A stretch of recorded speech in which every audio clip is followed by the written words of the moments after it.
On 26th January 1950, when the Constitution of India was enacted, when the Constitution of India entered into force, we had four different categories of territories in India. We had Part A, Part B, Part C, Part D. Part A, for example, we had Bombay and Madras. Basically, those provinces which during the British rule were under the Governor General. If you would have read modern history, you would know that we had Governor General, we had princely states, we had some provinces which were under the control of chief commissioners. That is why in 1950, we had four different kinds of territories. Part A, for example, Bombay, Madras, basically which during the British rule were under the control of the Governor General. Similarly, Part B, princely states, Jammu and Kashmir, Hyderabad, Mysore. Part C, which during the British rule were under the control of chief commissioner, for example, Delhi, Coorg. And in Part D, we had Andaman and Nicobar Islands. Then the question was, let's reorganize this country. Let's delete this Part A, B, C, D differentiation and let's reorganize this country into states or states and union territories. For that, a commission was set up. The year was 1948, June 1948 to be precise. It was called Dhar Commission, headed by S.K. Dhar. It was asked, please tell us, how can we reorganize this country? Dhar Commission said, there should be only one criteria in reorganizing this country: administrative convenience, not on linguistic lines. Which means then there was a popular demand that we should have states on the basis of language. We should reorganize this country along the linguistic lines. For example, one state for Telugu speaking population, one state for Marathi speaking population. That means we should reorganize this country on the basis of linguism. That means we should reorganize this country along the linguistic lines. But Dhar Commission said no, not linguistic lines, but only on the basis of administrative convenience.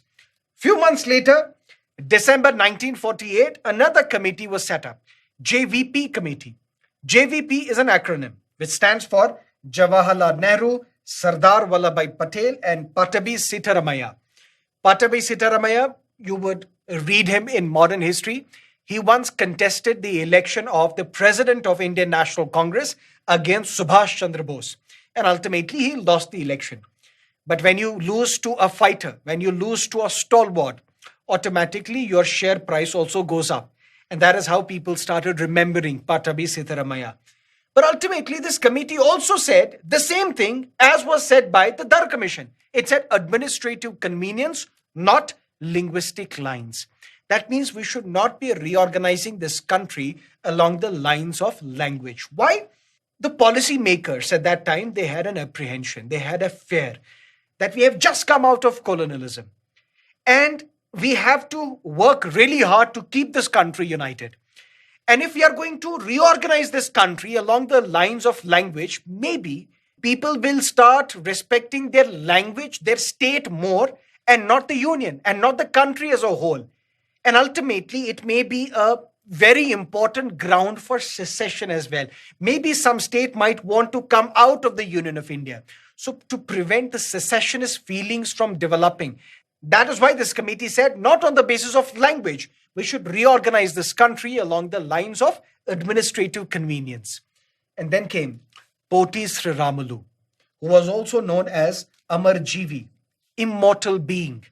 He was a Gandhian. He went on fast unto death.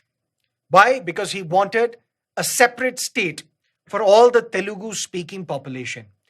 If there are Telugu speaking population in Madras, in Mysore, in other parts of the country, all these Telugu speaking population areas should be merged together to create a united state of Andhra for Telugu speaking population. His demand was rejected. He went on fast unto death and ultimately he died. There was a series of protests. Protests broke out in large parts of Telugu speaking population and ultimately the government had to succumb to the pressure. And then the government decided to create the first linguistic state in India, Andhra. October 1953, Andhra was carved out as the first state to be carved out along the lines of language. But then policymakers thought, that we can't have a hit and trial method. We can't have a situation where people protest in a particular area, then we will succumb to these protests and ultimately create a new state. There has to be a rationale, there has to be a policy on the basis of which we should reorganize this country. And that is how, a couple of months later, December 1953, a three-member commission was set up, the first States Reorganization Commission, headed by Mr. Fazal Ali, H.N. Kunzru, and K.M. Panikar. This commission was asked, please tell us, how can we reorganize this country into various states? And States Reorganization Commission submitted its report in September 1955. Some of their recommendations were accepted, some of their recommendations were not accepted, and ultimately, in 1956, States Reorganization Act was passed. And when this act was passed, Part A, Part B, Part C, Part D, this differentiation was done away with. The entire country was reorganized into 14 states and 6 union territories. That means if you look at 1950, Part A, B, C, D, then various commissions were set up. Tell us, how can we reorganize this country? Commission said, administrative convenience should be your moot point. Administrative convenience should be the sole criteria in reorganizing the country. Protesters said, no, language should be respected. And ultimately, States Reorganization Commission was set up. And what States Reorganization Commission did, it said, yes, language can be a criteria in creating a state. But it rejected one language, one state formula. What am I trying to say? That States Reorganization Commission, which submitted its report in September 1955, it gave number of recommendations. Some of these recommendations were accepted, some were not accepted. That we don't have to remember, that's irrelevant from the examination point of view. But what States Reorganization Commission recommended, it said, yes, we can have a look at language as one of the determining factors in creating a state. We should have no problem in creating states in the name of language. We should not have any such problem.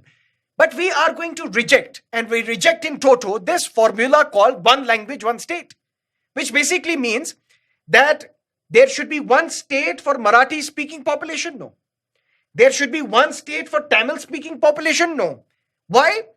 If you look at this recommendation, when we say States Reorganization Commission did recommend that language can be a criteria to create a state, but it rejected this formula called one language, one state. Why? Because by that logic, almost the entire North India would have been one state. Because if you look at Haryana to some extent, if you look at Uttar Pradesh, if you look at Uttarakhand, if you look at Rajasthan, if you look at Himachal Pradesh, they're Hindi speaking areas. Then by that logic, almost the entire North India would have been one state. But it would have been an administrative nightmare to administer such a vast state. That is why it said, we can have 3 states where Marathi speaking population are a majority. That means, yes, on the grounds of language, we can create a state, or we should create a state, but we should not have one language, one state formula, because inherent within the States Reorganization Commission was this recommendation that administrative convenience is the key. On the basis of administrative convenience, we should be reorganizing this country. And that is how in 1956, when States Reorganization Commission was set up, Part A, B, C, D differentiation was done away with. We had 14 states and 6 union territories. After 1956, we saw another round of reorganization. For example, Goa became a state. For example, Gujarat was carved out from Bombay, Maharashtra, Gujarat. Then we saw another round of reorganization when Chhattisgarh, Uttarakhand, and Jharkhand were carved out. Then the bifurcation of Andhra Pradesh. Then the bifurcation of Jammu and Kashmir. And now there are people who are demanding second States Reorganization Commission. They're saying, look at the demands from different sections of our society, from different areas of our country. If you look at Uttar Pradesh, for example, there is a demand that Uttar Pradesh be trifurcated. Uttar Pradesh is such a big state, it is difficult to manage such a big state. So Harit Pradesh and Bundelkhand should be carved out from Uttar Pradesh. Similarly, Maru Pradesh should be carved out from Rajasthan. Coorg in Karnataka should become a separate state or a union territory. Vidarbh in Maharashtra, which is where you see a large number of farmer suicides. Bodoland in Assam. We saw Bodo Accord last year, but even then, there are still people who want a separate state called Bodoland in Assam, Gorkhaland in West Bengal.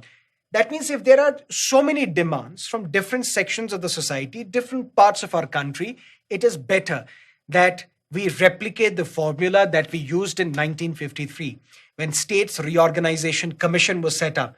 So now is the time to appoint a second States Reorganization Commission and look at all these demands from different sections of the society. That is what you need to know about Articles 1 to 4 of the Constitution of India, Part 1